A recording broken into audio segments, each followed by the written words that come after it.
Today, I want to talk about what seems to be a very controversial topic in the realm of, well, in all realms, but in the realm of philosophy and spirituality and whatever. And this topic is solipsism. I've actually made quite a few videos discussing solipsism, but all of them pretty much on private. Now, I unprivated one last night because I watched it last night. I did it a few months ago, filmed it a few months ago, and I watched it and was like, oh, it's not actually that bad, and like because this is a controversial topic, solipsism, and it seems to be very closely related to the topic of enlightenment. The thing is that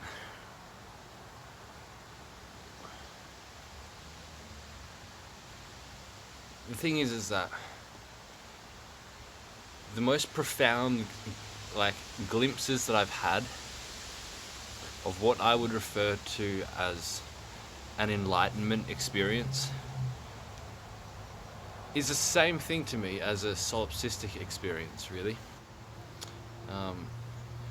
So it's the fact that, well, here I am, here it is. There's a lot to talk about here, there's a lot to say. I don't really know where to start, but basically the definition of solipsism is that it's the belief that one's own mind is the only thing that you can be certain of. One's own mind is the only mind. Now, I don't really fucking know what this definition is about, because I don't really know what mind means. I don't know what people mean when they say mind. So the way that I would define solipsism is that it's not a belief, it's a recognition. The way that I would define solipsism is the recognition that you only know one experience. You only know your experience. You only know you. You only know this particular experience in which your senses are picking up, And see, that's just true. That's just true. I don't really see why solipsism is so controversial or whatever, because, well, I suppose there's kind of two ways to look at this. There's the way of solipsism is the recognition that you only know your experience, and there is no certainty that there are other experiences, that people and other beings are having. The other definition is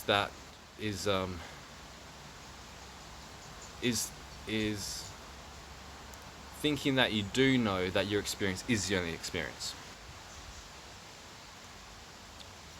Now, this is interesting because, well, I don't know,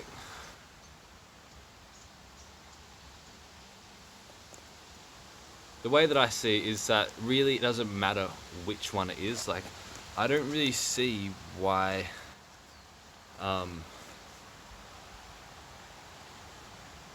knowing for certain that this experience that you have, that you call your life, is the only one that exists, is God's experience, is the only thing happening. I don't really see why it's important to know for certain that this is the only experience, because really, whether this experience is the only experience or whether it's one of many other experiences, does that really actually affect anything in your experience? Does that actually change anything? Because the fact of the matter is that you only know your experience. I only know this experience. There is nothing else that I know. This is it.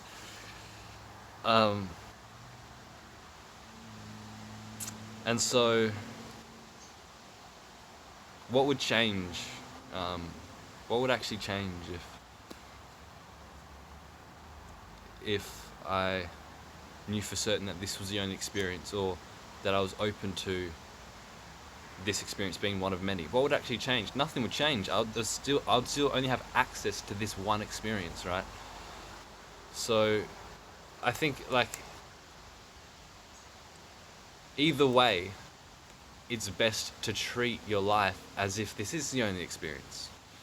You see what I'm saying here? Like, the fact of the matter is that this is the only experience that you know, this field of experience, with these five senses plus the sixth sense, which is thought. This is the only experience that you know.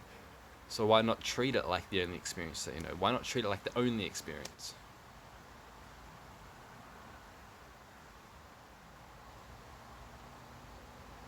If you kind of get what I'm saying here. Now, I think a lot of people think solipsism is a dark place, and quite a narcissistic place.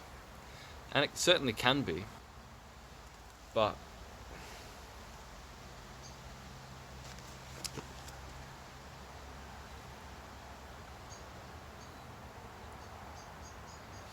I've actually, in my own experience, I've actually found that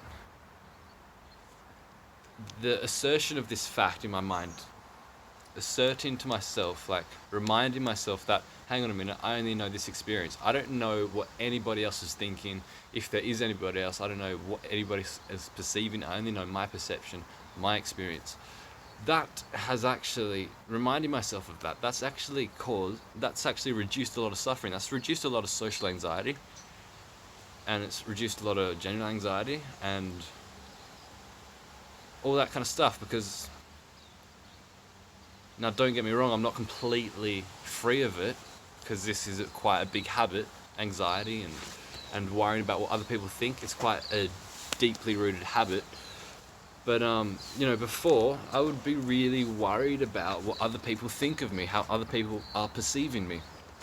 But the fact is that you don't know what other people are experiencing. You don't know what other people are perceiving. And,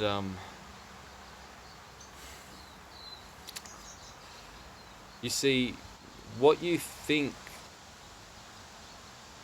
someone else is thinking about you is just you. It's just your own mind. It's your own thought.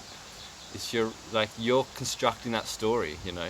You may be looking at someone and you may be thinking like, oh, this person thinks I'm rude, or this person doesn't like me. But that's just you creating that story in you. That's all happening within you, you see. That's just a war against yourself.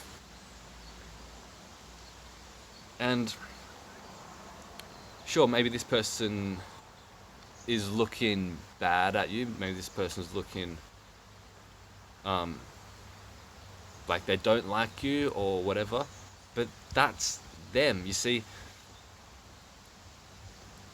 Even if there are other people and other beings, then we're all in this solipsistic bubble anyway, you see. Even if there are other beings having their own conscious experience, they only have access to that conscious experience, right? So them looking mad at you or whatever, that's them, right? You see, in their own private little bubble of their only one experience's bubble, you're just some character you're just some like extra in their whole story. Like, they're the main character and you're just like this NPC, right? And for you, they are just some NPC. And if you let their emotions or whatever affect you, that has nothing to do with them. That's just you affecting yourself. You're constructing the story of me and constructing the story of them, and then you're saying like, oh, them is causing harm to me. But that's just a story happening within this experience. Because you don't have access to their experience. You have no fucking idea. You only know one.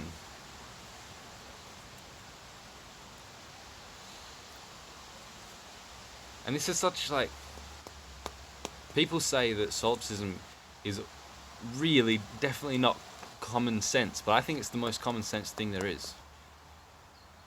To be honest with yourself and say like, you know what, actually it's true. I don't know anything except my direct experience. I know nothing else other than this. And because people are attached to their past and they think their memory is real. They think the stuff that they did in the past is real. Now, I'm not saying it isn't, but all I'm saying is that you don't fucking know. Your whole past, everything that you've done up until this moment, could have never happened. Like, how do you know? Your whole past, as a memory, is happening now as an image in this thought. Like, bring to mind a crisp red apple in your mind's eye. Right? You can do that, can't you? That's happening now. Now, that apple doesn't exist other than this, like, thought, this image thought in your mind's eye. And that's happening now. Well, it's the same with memory. You're just imagining memory. You see? You're just imagining memory. You see, that's just how it is. There is no certainty and there's no evidence to suggest that your past exists. There's no evidence to suggest that anything that you did prior to this moment now exists. There is no evidence. It exists as a mental image right now, and that's all that you have. And that's the truth. So solipsism, the way that I'm defining it here, is not a belief, it's the truth. The way that I'm defining solipsism here is that you only know your experience. That's it. Yourself is the only thing that you can be certain of. And when I say self, I mean what consciousness is conscious of. What can be observed in this moment now. That's you. That's all that you have. You've got sight, these colors and shapes. You've got sound. You've got smell. You've got touch. You've got body sensations. And you've got thought, mental image and mental talk. And that's all that is in experience. And you see, it's happening in consciousness, it's happening in experience. And to call it my consciousness or my experience suggests that there is someone else's experience and someone else's consciousness, but there is no evidence for that. So it isn't my consciousness, because my presupposes theirs. Now, this is the thing. Don't turn this into a belief like, I am the only thing that exists. Like, you don't need to turn that into a belief, because the fact of the matter is that you only know you, and that's the fact, that's the truth. You see, well, who am I even fucking talking to? Well, no, I don't fucking know who I'm talking to. You see, because this is, like, I'm not really in control of how I'm moving and what I'm saying, and I'm not really in control of anything here. Everything's just happening by itself. Including these sounds and these movements, like, that's just all happening, you know, that's just happening from this, like, infinite web of causes and conditions that no one chose. I didn't choose. So, what was I saying? What I'm trying to say here is that this thought process that exists within my experience still acts in the world as if there are other people. And so, like I said before, this kind of reminder that I only know this experience actually reduces some suffering, and it actually. So, because it reduces social anxiety, I'm able to actually be more compassionate and accepting of people. You see, which you would think would be the complete opposite with solipsism. What was I saying?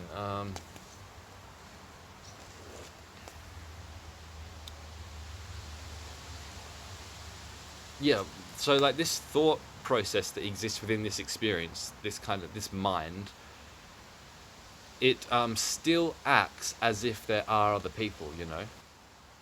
But that doesn't suggest that there are other people. It doesn't suggest that there is any other experience other than this. Like, I still act in the world. I still talk to other people, interact with other people, exchange love between people, between me and someone else. I still act that way, but it's like it's not me acting that way. It's just like how being wants to express itself. It's how this existence, this experience, this aliveness that wants, how that wants to operate in this life, you know, like.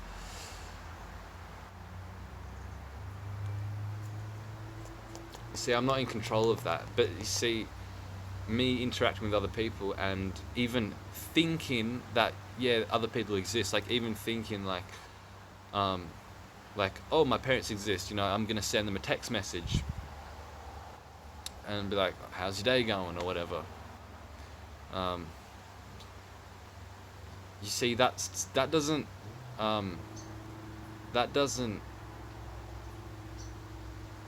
oppose solipsism. This is what I'm trying to say here, is that even when I'm like, I don't know, it's hard to explain. But yeah, my battery may run out, so I may get cut off at some point, but just keep that in mind.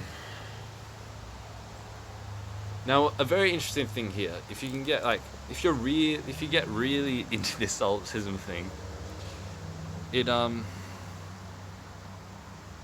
yeah, it will fuck you up. It's, you know, but I've spent a while kind of contemplating this, and you know, it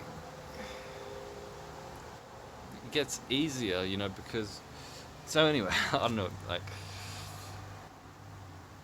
if you delve deeper into this, like, it's interesting because it's like, what if this is the only experience? And what if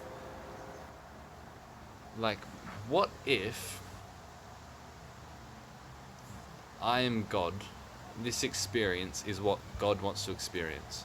I mean, forget about I am God, forget about self, just think about, like, sometimes I think, like, what if this experience is God, and what if God just wants to experience this experience, right?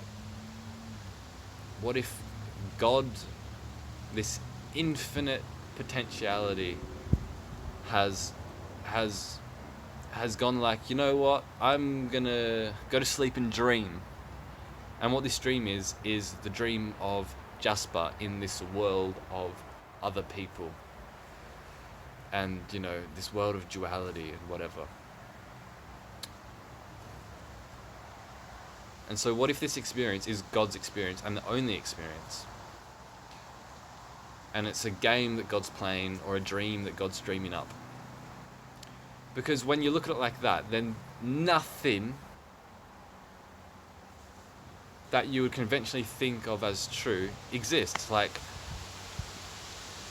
nothing exists other than this, which means history doesn't exist, science doesn't exist, biology doesn't exist, spirituality, philosophy, psychology doesn't exist, neuroscience doesn't exist, your past doesn't exist. Nothing actually exists, because God is infinity, meaning that it's nothing that's made of atoms or made of materiality or physical structures or whatever. It's a dream. You know, dreams are made of nothing, aren't they? Like, dreams are just experience. They're just sensations, you know. So what if that's what this is? It's What if God's just dreaming up this experience and nothing actually exists other than,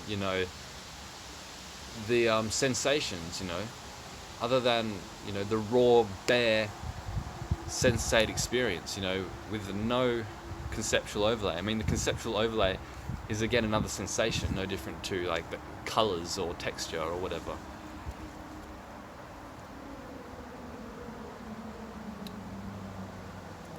And this is reality destroying. It destroys everything. It literally destroys everything, because you realize that, well, nothing exists, None of my close relationships actually exist. That's just a dream that God wants to experience. And anything else,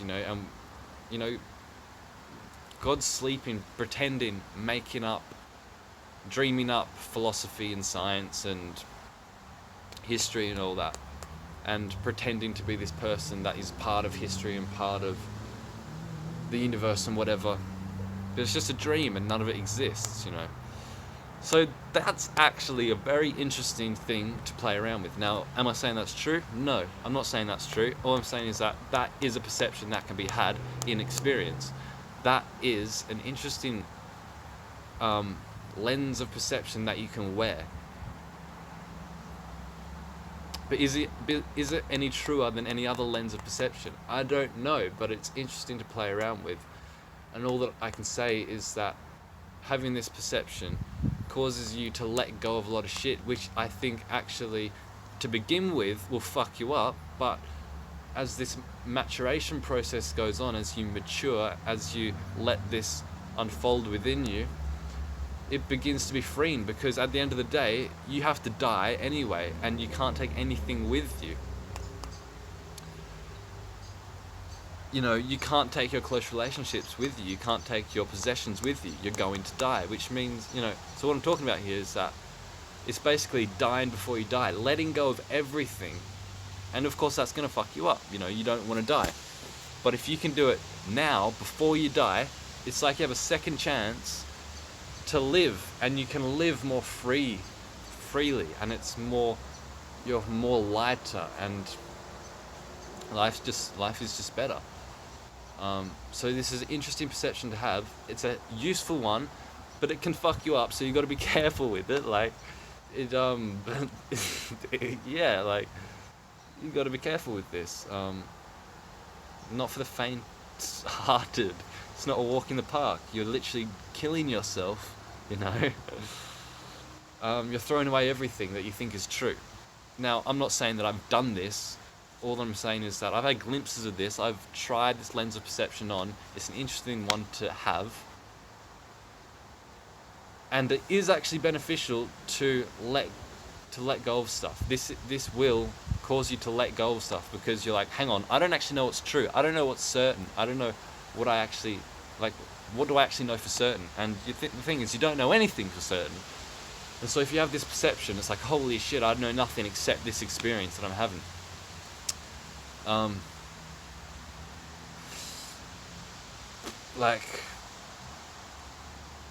That causes you to question everything, and you don't know what's true and you don't know what's real. And so you have to let go of everything that you think you know is real, because it might not be real, You don't know. So it's like you have to let go of your friends, you have to let go of your parents, you have to let go of your partner, you have to let go of your hobbies and passions and work, you have to let go of your health, you have to let go of your looks, you have to let go of your philosophies and ideologies and beliefs, you have to let go of your body, you have to let go of your mind, you have to let go of your creativity, you have to let go of your intelligence, you have to let go of everything that you value, you have to let go of, and everything else. That's what this perception requires you to do. And it doesn't require you to do, it just shows you that, well, nothing's real other than this experience. This experience is all that I know. But so you're basically throwing away your whole life. But like I said, if you can do that, you'll have a second chance at life. You'll have You'll be dead, and then you'll be reborn, and life will be a hell of a lot better. Now, I don't know if this is enlightenment, I don't know if this is solipsism, I don't know if this is delusion, I don't know if this is God consciousness, I don't fucking know what the fuck this is. All I'm saying is that it's a very interesting perception to have,